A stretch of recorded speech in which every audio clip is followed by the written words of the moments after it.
Em geral, a emoção que buscamos é a felicidade. Mas e as outras emoções? Sentir medo é importante? Quando a raiva pode ser útil? A tristeza tem alguma função? Sentir nojo para quê? Vamos tentar entender as funções das emoções nesse vídeo. Olá, vamos a mais um vídeo. E na aula de hoje a gente vai falar sobre neurobiologia das emoções.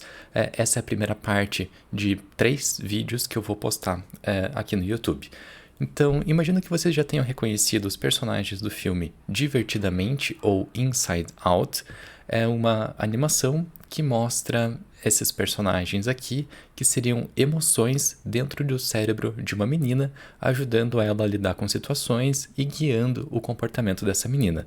A gente tem aqui a felicidade, o medo, a raiva, o nojo e a tristeza que perdeu o marshmallow. Recomendo vocês assistirem fortemente. A gente tem aqui esse esquema geral de organização do sistema nervoso. Então, estímulos chegam através do sistema nervoso sensorial, tem um processamento, tem uma saída pelo sistema motor e tem a emissão de respostas. No meio desse caminho todo, a gente armazena informações que vão modular a resposta a esses estímulos. Mas o que tem nesse processamento interno? O que a gente sente no final das coisas, no final das contas? Além desse sistema sensorial, tem alguma outra sensação que a gente tem? Tem algum outro sentimento? A gente vai ter as emoções. Então, estímulos chegam através do sistema sensorial, chegam em estruturas que a gente chama de sistema límbico, é um termo bastante amplo que aborda inúmeras estruturas. A gente vai falar sobre algumas estruturas nos próximos 2 vídeos. Essas informações passam pelo hipotálamo, que inclusive também é considerado parte do sistema límbico, vão para o tronco encefálico, chegam até estruturas do sistema nervoso autônomo e vão para células efetoras. E finalmente a gente vai ter respostas emocionais. A gente pode ter uma resposta comportamental, por exemplo, a gente congela. A gente pode ter uma resposta autonômica de aumento de pressão sanguínea, uma resposta endócrina como a secreção do cortisol, que é um hormônio liberado tipicamente em situações de estresse. Mas que estímulos são esses? Bom, vários estímulos sonoros, auditivos, um toque, pode ser um toque que leve a dor. Dor é uma experiência emocional negativa. Pode ser uma memória. Mas aí o que fez você se lembrar de alguma coisa? Provavelmente algum estímulo externo também. Agora, o que seria emoção e o que seria sentimento? Ou será que vale a pena tentar separar estes dois? A emoção tipicamente é mais associada com as respostas físicas, enquanto o sentimento com aquele aspecto subjetivo. Na prática, a gente mistura tudo. Então, emoção teria relação com o componente físico do sistema nervoso autônomo, o seu coração batendo de maneira mais rápida, sua pupila dilatando, normalmente aquelas coisas que a gente associa com o sistema nervoso simpático. Enquanto que o sentimento, às vezes também na literatura científica chamado de afeto, seria a experiência subjetiva, ou como eu me sinto. Seu coração pode estar batendo rápido, mas você pode estar feliz ou você pode estar muito furioso. Mas a resposta autonômica é muito parecida. Então, o que dá essa característica de se é raiva ou se é euforia seria o sentimento ou o afeto. Já o humor é algo de longo prazo. Se a gente pensa que existem transtornos do humor como depressão, esse humor é algo que se mantém por bastante tempo. Às vezes a gente fala que acordou mal-humorado. Em termos neurobiológicos, com o uso da palavra humor, você estaria mais com a emoção, com o sentimento mais negativo. O humor seria algo que perduraria por semanas, vários e vários dias.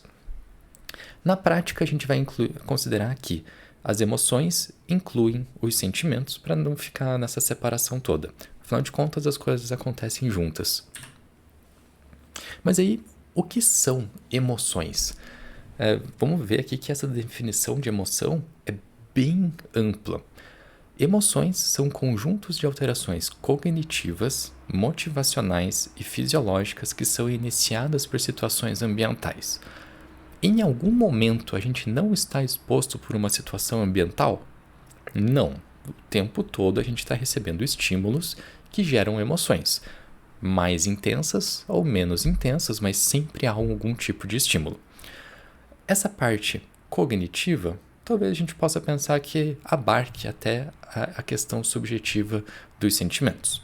Motivacionais, que nos levam a gente se aproximar ou se afastar de um estímulo, querer fazer ou não fazer algo. E fisiológicas, tudo aqui é fisiológico, mas quando fala em fisiológico, a gente está normalmente se referindo àquilo que a gente consegue medir com equipamento, aquilo que é mais físico, palpável. Então, seu coração acelera, eu consigo medir isso. Você tem piloereção, seus pelos se arrepiam, dá para ver os pelos se arrepiando, a pupila dilatando. Isso seria o fisiológico. E o substrato neural das emoções é muito preservado, não só em mamíferos, não só em primatas, mamíferos, invertebrados, mas até mesmo em invertebrados. Se a gente pensar no aspecto motivacional, então que a gente já viu em aula de comportamentos motivados, em vídeo anterior, o mecanismo motivacional é extremamente conservado e tem analogias até mesmo com bactérias. Então, essa base toda, ela realmente é muito conservada, o que diz algo sobre a sua importância. Nesse quadrinho aqui, a gente tem as 6 emoções básicas que são extremamente conservadas nos humanos. Como assim conservadas em humanos?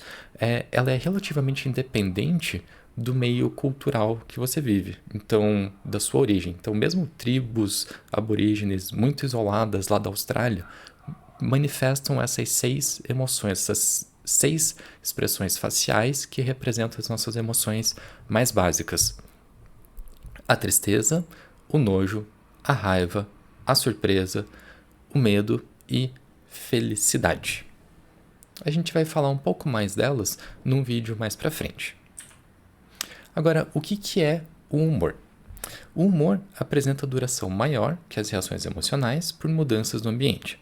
Então, a emoção seria a resposta que a gente tem a um estímulo do ambiente. Então, ela é iniciada por uma situação ambiental. O humor tem uma reação maior, tem uma duração maior do que essas respostas emocionais. A gente tem um estímulo, você sente um cheiro de alguma coisa que te lembra um lugar. Você tem uma resposta emocional. O humor tem uma resposta que ela se estende além desse estímulo, embora ainda possa ser modulada por respostas do ambiente. Você pode estar com um humor mais baixo, mas alguns estímulos podem fazer ele subir um pouco. Mesmo uma pessoa que tem um transtorno de humor, tem momentos que essa emoção, o afeto vai estar um pouco mais positivo do que outros. Mas a base, onde está a maior parte do tempo, está mais para cima ou mais para baixo. E como que isso aqui é modulado? De onde vem o humor? Vamos pensar na seguinte situação. A gente tem um animal que sofre ameaças constantes. Cada vez que o animal sofre uma ameaça, ele vai aumentar o seu estado de ansiedade, vai ter respostas de medo porque ele está frente a uma ameaça. Ele vai ter que responder de acordo com essa ameaça. Só que se isso está acontecendo o tempo todo, ao longo do tempo, ele não vai apresentar resposta de medo e de ansiedade só na presença do estímulo. Ele vai começar a apresentar essas respostas o tempo todo. O tempo todo ele vai estar um pouquinho mais ansioso porque frequentemente está chegando um estímulo ameaçador. Ou seja, esse estado emocional agudo da emoção, ele se espalha, ele se derrama para vários contextos na ausência do estímulo emocional que tinha gerado esse estado agudo. Aí a gente tem uma passagem de emoções para humor. Essa é uma das formas como o nosso humor pode ser modulado. As emoções apresentam uma valência. Eu mencionei o termo afeto positivo, afeto negativo. A gente tem emoções mais negativas, desagradáveis, e positivas, prazerosas. Quando a gente avalia a resposta a estímulos em questionários, geralmente a gente usa os termos afeto negativo e afeto positivo. O seu afeto positivo pode estar reduzido porque você responde pouco a estímulos prazerosos, e o seu afeto negativo pode estar mais aumentado porque você responde mais a estímulos negativos.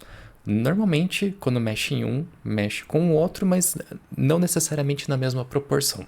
Então, são avaliados com escalas diferentes, independentes. E agora, qual será o aspecto adaptativo das emoções negativas? Por que a gente iria querer sentir uma emoção negativa? Será que elas são importantes? Dor, por exemplo. Dor é ruim. A gente não gosta de sentir dor, mas ela é importante, ela nos dá um sinal muito evidente de que tem algo errado. Raiva é importante? Em que momento que raiva vai ser importante? E medo? Por que medo pode ser bom? Em que situação que sentir medo de alguma coisa vai te proteger? Acho que tem algumas delas, né? Sentir nojo.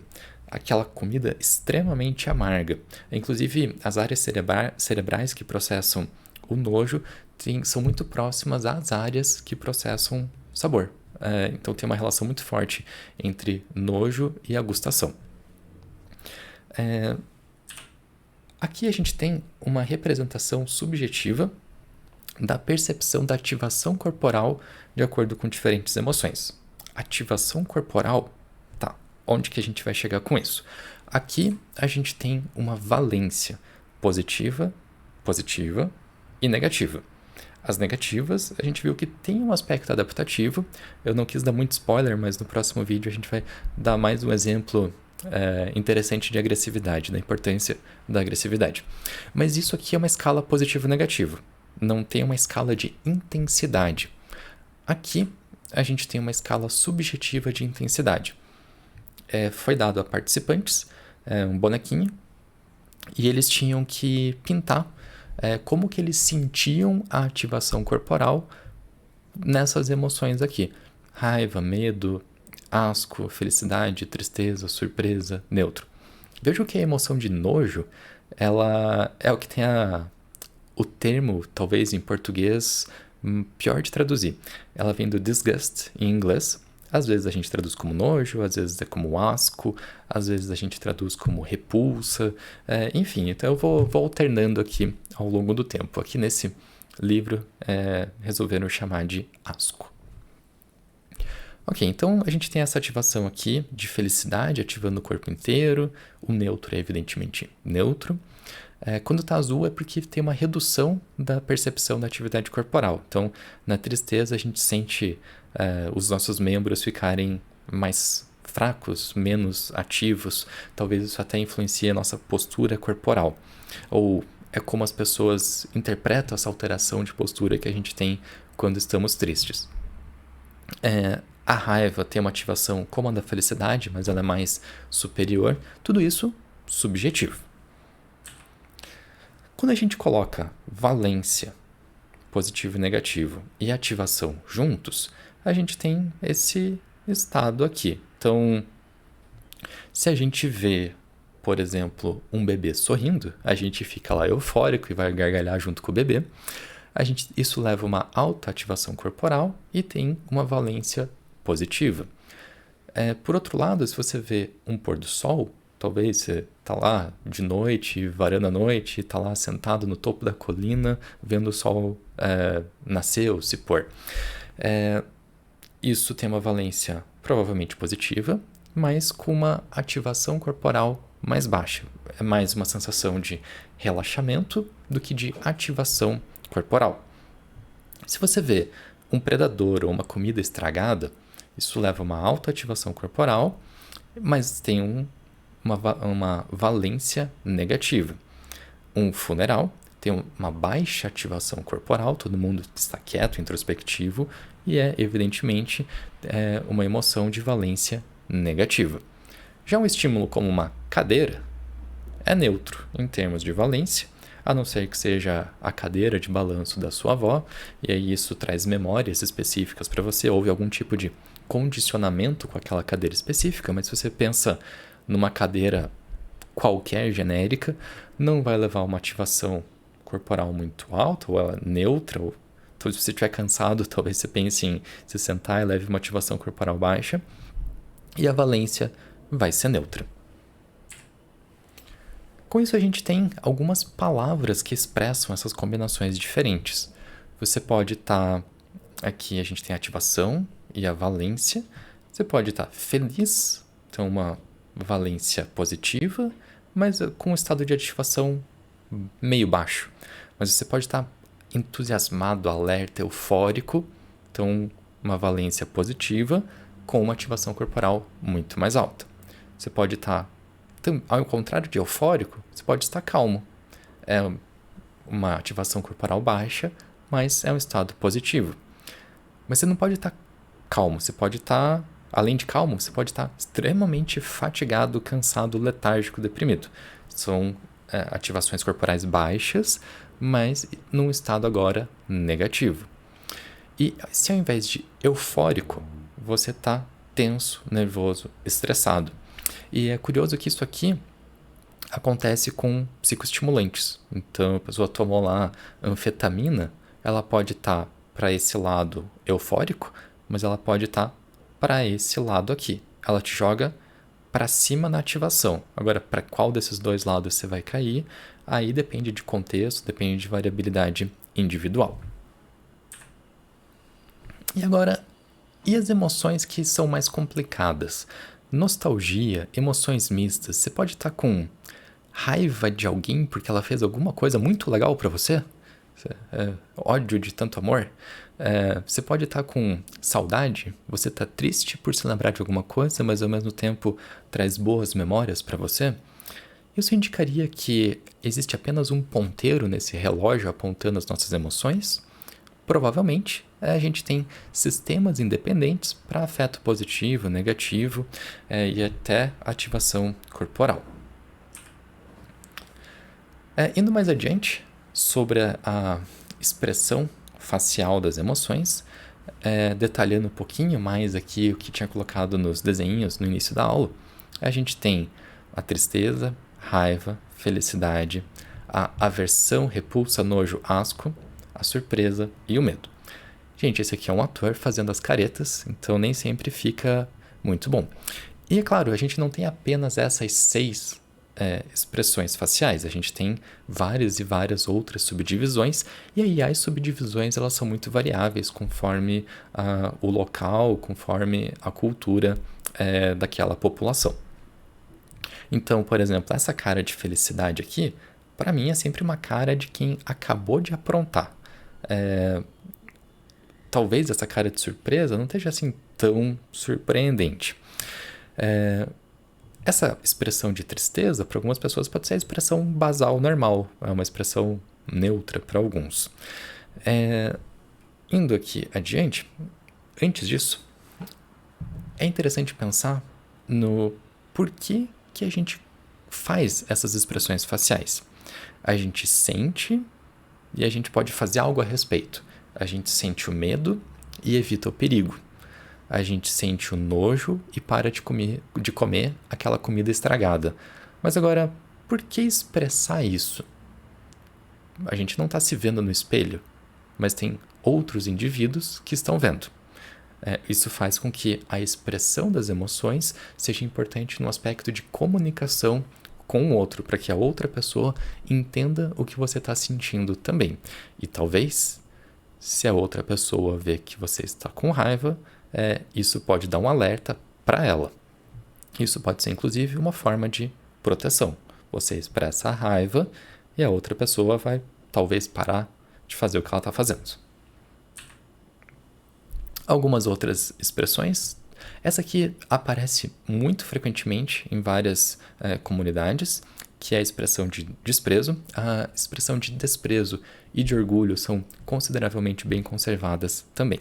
Esse desprezo, esse sorriso, esse scuff que a gente faz, sorriso pela metade. A expressão de orgulho, ela mistura a felicidade com um pouco mais de linguagem corporal adicional. Esse é um experimento em que pegaram essa moça com uma expressão feliz, colocaram ela para fazer uma expressão de raiva, de nojo, de medo, triste, surpresa e neutra. Infelizmente para ela, recortaram pescoço, orelha, cabelo, tudo, e ficou nesse formato aqui de ovo de Páscoa.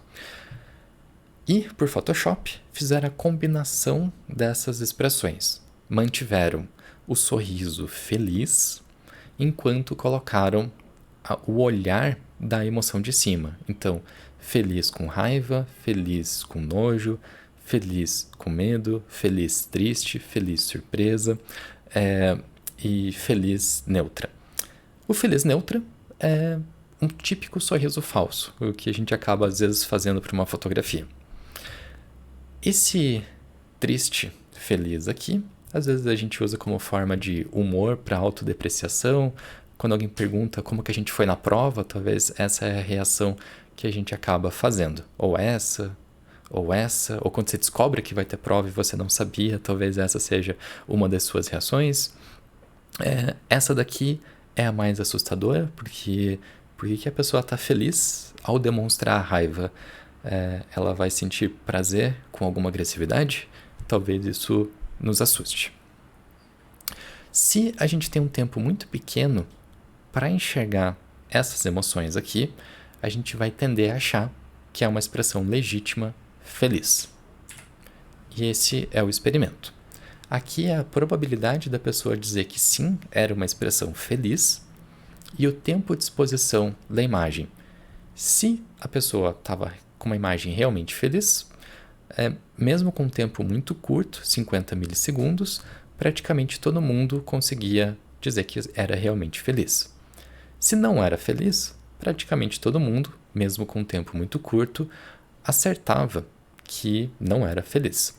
Agora, quando a expressão facial era misturada, aí as pessoas erravam. Com um tempo muito curto, elas erravam. Elas diziam que sim, mas não era. Conforme aumenta esse tempo, elas vão acertando mais. O que vai ser uma forma muito boa de você conseguir... Você quer mostrar alguém feliz, mas o sorriso não é muito legítimo, você mostra por pouco tempo. A gente vai interpretar como feliz.